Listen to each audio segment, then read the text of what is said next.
Hello everyone, welcome back to my channel. आज मैंने order किया है एक क्लॉक, वो भी फ्लिपकार्ट से। So let's get started. यहाँ पे हम कर रहे हैं इस DIY क्लॉक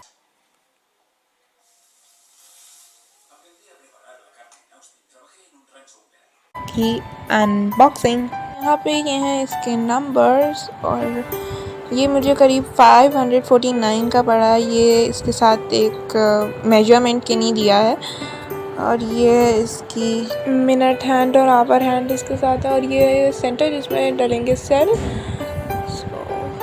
काफ़ी डेकोरेटिव प्रोडक्ट है ये, बहुत अच्छा लगता है। पैकिंग भी बहुत अच्छी है इसकी, क्वालिटी वाइज भी बहुत अच्छा है और काफ़ी अच्छा लुक आता है जब आप इसको अपनी वॉल पे डेकोरेट करते हैं।